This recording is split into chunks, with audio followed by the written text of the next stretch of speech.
মিশো থেকে আমি কিছু পার্টিওয়্যার শাড়ি পারচেস করেছি। তোমাদেরকে আমি অনেস্ট রিভিউ দেবো যে কোন শাড়িটা কেমন। তোমরা যারা এই ধরনের শাড়ি কিনতে চাও নিশ্চয়ই দেখে আশা করি তোমাদের কিছু বুঝতে সুবিধা হবে। ঠিক আছে, প্রথম দেখো এই শাড়িটা, যেটা একদম পার্টিওয়্যার টাইপের, গোল্ডেন কালার, মাস্টার্ড যে গোল্ডেন কালার সেটা, শাইন আছে। তোমরা সকালেও পরতে পারবে, রাতেও পরতে পারবে। আর এই ধরনের ক্রেপ ক্রেপ করা শাড়িটা। তবে শাড়িটার একটা কি সমস্যা, শাড়িটার লেন্থ আমার মনে হয়েছে একটুখানি কম। তাছাড়া অল গুড শাড়ি তোমরা নিতে পারো। পরের এই শাড়িটা দেখো, যেটা এখন খুব ট্রেন্ডিং। ঠিক আছে, নিচে এই গোটাপাতির পাড় বসানো, যেটা শাড়িটার মধ্যে দারুণ একটা ব্যাপার দিয়েছে। হ্যাঁ, কালার ভীষণ ভালো, যেমন ব্রাইট তোমরা দেখতে পাচ্ছ সেই রকমই একদম কালার। আর শাড়িটা ভীষণ সফট, মানে এত সফট তোমাদের বলে বোঝাতে পারবো না, এতই সফট এটা। হ্যাঁ, মানে কোনো কিছু সমস্যা নেই, শাড়িটাই ইজিলি তোমরা নিজেরাই ওয়্যার করতে পারবে, কুচি টুচি এমনিই পরে যাবে, কোনো সমস্যা নেই।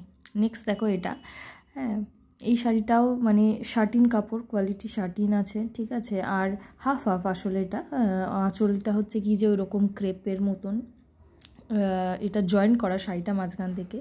শাড়িটা ভীষণ সফট, একদমই সফট। ঠিক আছে, মানে কোনো কিছু পরলে কোনো কিছু অসুবিধা হবে না, ইজিলি কুচি হয়ে যাবে। আর আঁচলে দেখো এই ধরনের মানে লেস লাগানো, ঠিক আছে, সরু সরু এরকম লেস লাগানো শাড়িটাতে। আর এখানে দেখো দেখতেই পাবে তোমরা, এটা হচ্ছে আঁচলের পোর্শনটা। ঠিক আছে, এরকম ক্রেপ ক্রেপ আসবে। এই শাড়িটা কিন্তু ভীষণ বড়, ঠিক আছে, তোমাদের পরতে কোনো সমস্যা হবে না।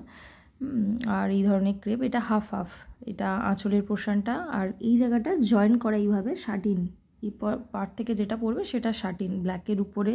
এখানে হয়তো কালারটা ঠিক আসছে না, ভীষণ ব্রাইট একটা ব্ল্যাক। ঠিক আছে, আর দেখো আমি ম্যাশ করছি, কোনো কিন্তু দাগ পড়ছে না। শাড়িটা তোমরা অবশ্যই নিতে চাও, যারা এই ধরনের শাড়ি নিতে চাও, কিনতে চাও, নির্দ্বিধায় কিনতে পারো। এটা ভীষণ ভালো শাড়ি, ভীষণ। আশা করি তোমাদের ভালো লেগেছে আমার রিভিউ। Thank you.